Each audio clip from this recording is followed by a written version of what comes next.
Ministers have been holding crisis talks aimed at limiting the damage caused by the collapse of the construction giant Carillion. Hello everyone and welcome back to the channel, where we discuss all things business and finance. With the devastation that Enron, WorldCom, and countless other companies over the years caused, we want to think that huge corporate accounting frauds are a thing of the past. You'd think that auditors and regulators would learn their lesson and stop such frauds from happening again, but since greed is inherent in human nature, business executives will always be motivated to manipulate accounts to increase their own profits.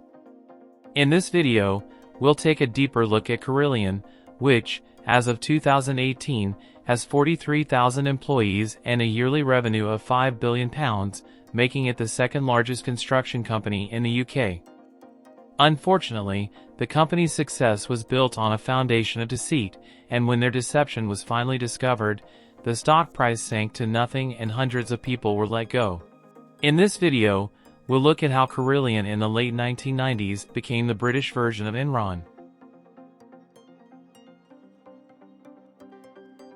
The UK government undertook a large privatization initiative whereby previously government-run services were outsourced to the private sector. This created a massive opportunity for private companies to build and maintain train stations, hospitals, prisons, and school buildings. One of the biggest beneficiaries was Carillion, whose primary business was the design and construction of large government infrastructure projects. By the mid-2010s, they had grown into a multinational behemoth with 43,000 employees across the UK, Canada, and the Middle East. Fueled by both acquisitions and organic growth, Carillion's revenue increased rapidly in the years leading up to the financial crisis.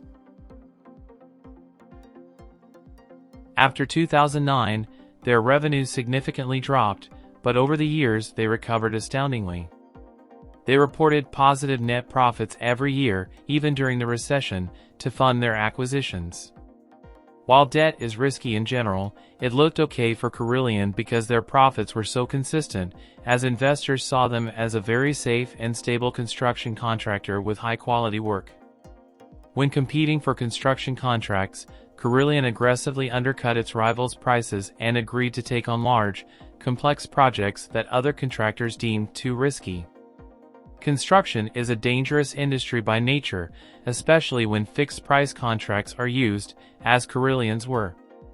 Building a huge project can take years, and delays and cost overruns are usual. With a fixed-price contract, you are not reimbursed for any unforeseen costs. We must first understand how revenue is recorded in the construction business in order to understand Carillion's fraud. Let's imagine you were awarded a contract to build a hospital.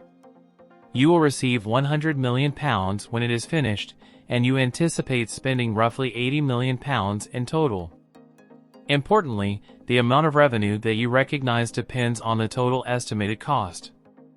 When Carillion first accepts a contract, their project manager estimates the total cost and profit. If by the end of the second year you've spent £40 million on construction, you're halfway done, so you recognize half of the purchase price, or £50 million of revenue. If there are any unforeseen delays or cost overruns, the company will perform an internal evaluation to determine whether the construction is operating as expected. If so, they will lower their estimated profit margin and defer revenue recognition. Carillion began to experience significant issues with some of its major government projects. If they were to accurately account for them, they would be forced to reduce their revenue recognition and report net losses on their income statements, which would be unacceptable for the senior management team. They needed to always report positive profits in order for the stock price to rise and for them to be able to keep receiving bonuses. For instance, in 2013 they won a £235 million contract to build a new hospital in Liverpool. When they first bid for the project, they estimated a 3.5% profit margin. In 2015 there were delays caused by asbestos issues, pushing back the completion date by 3 months. These delays should significantly decrease the profitability of the project. Carillion re-estimated the expected profit margin for the hospital, but instead of adjusting it down, they mysteriously did not. The situation worsened in 2016 when it was discovered that several of the building's support beams were fractured and required repair, which was anticipated to cost £20 million. As a result of these issues, the project would suffer a loss of 12.7%. Senior management overruled this choice, believing the project would still be successful, and instead reduced the estimated profit by just £1.5 million.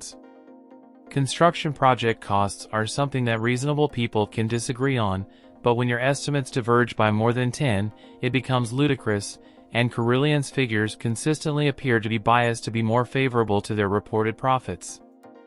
They would frequently recognize revenue from a project during the negotiation phase before the customer even signed the contract. In some cases, their questionable revenue recognition started even before the first brick was laid. The result of their manipulations had the effect of always showing net profits regardless of the operation performance at the construction sites. One of their accounting tricks was aggressive revenue recognition, but they also used so-called early payment facilities to understate their liabilities by £500 million. Carillion borrows money from a bank or other organization using the early payment capability as collateral for future anticipated revenue. For instance, if Carillion was hired to build a new train station, they might receive payment from the client once the project is finished, but they first need to purchase supplies and equipment, so they borrow money from the early payment facility. These borrowings should have been classified as borrowings, but instead they classified them as liabilities to other creditors. As a result, their debt-to-earnings ratio, a key risk indicator for both their shareholders and bondholders, was not calculated, so they essentially made their balance sheet appear better than it actually was. The early payment facility also has another accounting benefit.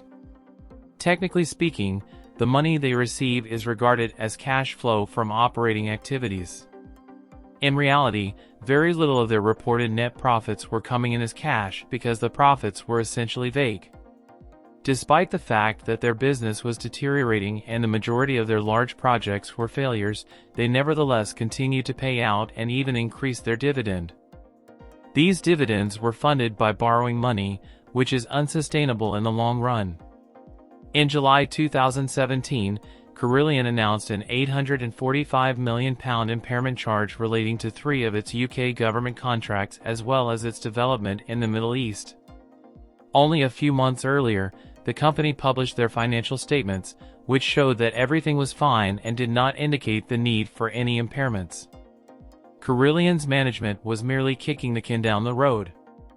And now that the chickens had finally come home to roost, investors, the senior management team at Carillion could feel the wall closing in on them.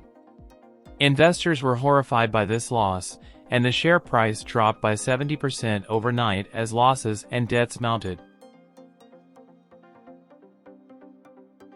They employed a number of experts, including Morgan Stanley, to develop a turnaround strategy.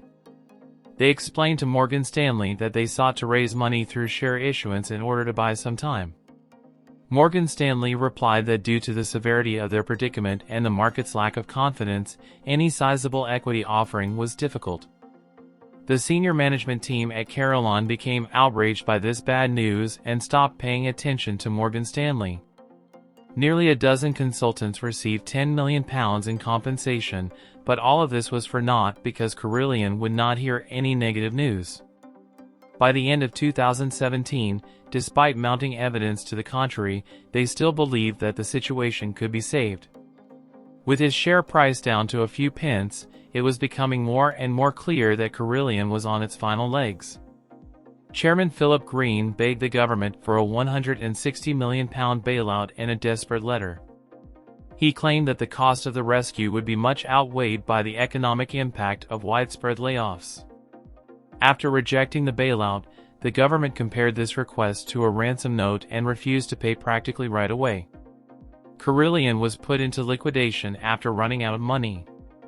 Many of the contracts they were working on, including the enormous new Liverpool hospital, were taken over by the government, but they found so many structural problems with Carillion's construction that to this day it still hasn't been finished despite the government pouring hundreds of millions in.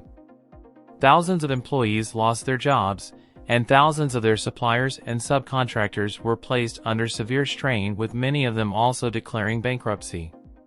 Even after filing for bankruptcy in 2020, Carillion would continue to put a pressure on the British construction industry for many years. The 2012 drainage system installed by Carillion proved effective when a train in Scotland collapsed, killing 3 persons. To date, none of Carillion's senior management team has been criminally charged for the accounting fraud. Carillion altered the system's initial architecture to reduce costs, but the results were disastrous. They insisted that they were innocent and pocketed the millions of pounds in bonuses that they had accrued over the years, but this was of little comfort to the thousands of employees who lost their jobs and the investors who watched billions of dollars vanish suddenly. With that, let's conclude this video. What do you think of Carillion? Do you believe anyone should be charged with a crime for this catastrophe? Let us know in the comments area below. As always, thank you very much for watching.